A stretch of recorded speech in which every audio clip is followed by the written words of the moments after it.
At Theatre Wallay, we started a series of events and activities that can be carried out even during the quarantine times. One of these is specifically for kids called the Tall Tales Children's Story Time. Today is the third session of this story time, and today Sara Pasha, I will be reading one of my favorite authors ever since I was a kid, is Hans Christian Andersen. An interesting fact is that Hans Christian Andersen was born to a very poor father and had all these ideas though in his head, and luckily for him, he was adopted by a patron who then provided for his education and everything, and therefore he was able to pursue his dream to become an author, and hence just some of his stories are in here. The story that I will be reading today is called The Emperor's New Clothes. It is about an emperor, a ruler of a kingdom, who cares only and only about his clothes and his appearance. He does not care about his people as much. He does not care about the poor or the rich or anyone else for that matter, but only about himself and how he looks, what he wears.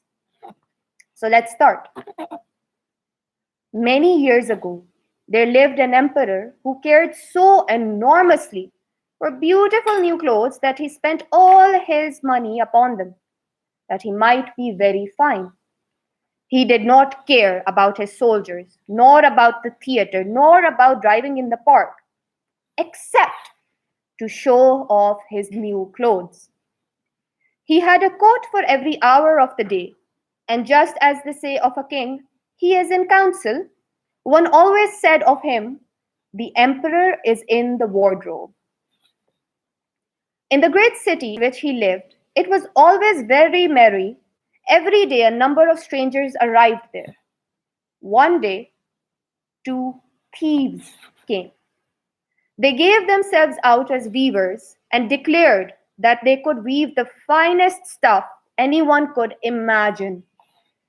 Not only were their colors and patterns, they said, uncommonly beautiful, but the clothes made of the stuff possessed the wonderful quality that they became invisible to anyone who was unfit for the office he held or was incorrigibly stupid.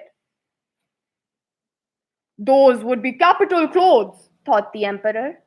If I wore those, I should be able to find out what men in my empire are not fit for the places they have. I could distinguish the clever from the stupid. Yes, the stuff must be made for me directly. And he gave the 2 thieves a great deal of cash in hand that they might begin their work at once. As for them, they put up 2 looms and pretended to be working, but they had nothing at all on their looms. They at once demanded the finest silk and the costliest gold. This they put into their own pockets and worked at the empty looms till late at night. I should like to know how far they have got on with the stuff, thought the emperor. But he felt quite uncomfortable when he thought that those who were not fit for the offices could not see it. He believed, indeed, that he had nothing to fear for himself, but yet he preferred first to send someone else to see how the matter stood. All the people in the whole city knew what peculiar power the stuff possessed, and all were anxious to see how bad or how stupid their neighbors were. I will send my honest old minister to the weavers, thought the emperor. He can judge best how the stuff looks, for he has sense, and no one discharges his office better than he. Now the good old commissioner went out into the hall where the 2 thieves sat working at the empty looms. Mercy, preserve us, thought old minister, and he opened his eyes wide. I cannot see anything at all. thought he. But he did not say this. Both the thieves begged him to be kind enough to come nearer and asked if he did not approve of the colors and the pattern. Then they pointed to the empty loom, and the poor old minister went on opening his eyes. But he could see nothing, for there was nothing to see. Mercy, thought he. Can I indeed be so stupid? I never thought that, and not a soul must know it. Am I not fit for my office? No, it will never do me good if I told them that I could not see the stuff, he thought. Do you say nothing to it? Said one of the weavers. Oh, it is charming, quite enchanting, answered the old minister as he peered through his spectacles. What a fine pattern, and what colors! Yes! I shall tell the emperor that I am very much pleased with it. Well, we are glad of that, said both the weavers. And then they named the colors and explained the strange pattern. The old minister listened attentively so that he might be able to repeat it when he went back to the emperor, and so he did. Now the thieves asked for more money and more silk and more gold, which they declared they wanted for weaving. But then, as soon as they got all of this, they put it all into their own pockets, and not a thread was put on the loom. But they continued to work at the empty looms. The emperor soon sent again, dispatching another honest statesman to see how the weaving was going on, and if the stuff would soon be ready. He fared just like the first. He looked and he looked, but as there was nothing to be seen but the empty looms, he actually could see nothing. Is that not a pretty piece of stuff? Asked the two thieves, and they displayed and explained the handsome pattern which was not there at all. I'm not stupid, thought the man. It must be my good office, for which I am not fit. It is funny enough, but I must not let it be noticed. And so he praised the stuff which he did not see, and expressed his pleasure at the beautiful colors and the charming pattern. Yes, it is enchanting, he said to the emperor. All the people in the town were talking of the gorgeous stuff. The emperor wished to see it for himself while it was still upon the loom. With a whole crowd of chosen men, among whom were also the two honest statesmen who had already been there, he went to the two cunning thieves who were now weaving with might and main, without fibre or thread. Is that not splendid? Said the two old statesmen, who had already been there once. Does not your majesty remark the pattern and the colors? And then they pointed to the empty loom, for they thought the others could see the stuff. What is this? Thought the emperor. I can see nothing at all. That is terrible. Am I stupid? Am I not fit to be the emperor? Oh, that would be the most dreadful thing that could ever happen to me. Oh, it is very pretty, he finally said aloud. And he nodded in a satisfied way and gazed at the empty loom, for he would not say that he saw nothing. The whole suite whom he had with him looked and saw nothing, and then any more of the rest, but like the emperor, they said, that is pretty, and counseled him to wear these splendid new clothes for the first time at the great parade that was to be held.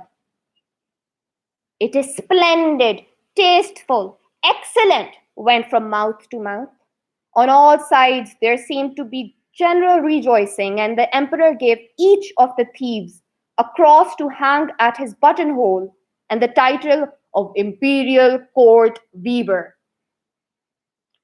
The whole night before the morning on which the procession was to take place, the thieves were awake and had lighted more than 16 candles. The people could see that they were hard at work, completing the emperor's new clothes. They pretended to take stuff down from the loom and made cuts in the air with great scissors. They sewed with needles without a thread. And at last they said, "Now the clothes are ready." The emperor came himself with his noblest cavaliers, and the two thieves lifted up one arm as if they were holding something and said, "See, here are the trousers. Here is the coat, and here is the cloak. It is as light as a spider's web. One would think one had nothing on, but that is just the beauty of it." "Yes," said all the cavaliers, but they could not see anything, for there was nothing to see. "Does your imperial majesty please to put this on?" asked the thieves. "Then we will put it on you, the new clothes, here in front of the great mirror." The emperor took off his clothes, and the thieves pretended to put on him each of the new garments. And they took him around the waist and seemed to fasten on something. That was the trail. And the emperor turned round and round before the mirror. "Oh, well, well, how they look! How capitally they fit!" said all. "What a pattern! What colors! That is a splendid dress." "They are standing outside with the canopy which is to be borne above your majesty in the parade," announced the headmaster. "Well, I am ready," replied the emperor. "Does it not suit me well?" And he turned again and again to the mirror, for he wanted it to appear as if he contemplated his adornment with great interest. The little boys who were to carry the train stooped down with their hands towards the floor, just as if they were picking up the mantle. Then they pretended to be holding something up in the air. They did not dare to let it be noticed that they too saw nothing. So the emperor went in procession under the rich canopy, and everyone in the street said, "Oh, how incomparable are the emperor's new clothes! What a train he has to his mantle! Oh, how it fits him!" No one, no one would let it be thought that he could see nothing. For if he had said that he could see nothing, it would be rendered that he was not fit for his office or was very stupid. No clothes of the emperors had ever had such a success as these. "But he has nothing on!" Finally, a little child cried out. "Just hear what the innocent child says," said the father. And one whispered to another what the child had said. "There is a little child that says that the emperor has nothing on." "But he really does have nothing on," said the whole people at length. And the emperor shivered, for it seemed to him that they were right. But he thought within himself, "I must go through with the procession." And so he carried himself still more proudly, and the chamberlains held on tighter than ever and carried the train, which did not exist at all, and the emperor walked in nothing but his underwear. I hope you guys enjoyed the story.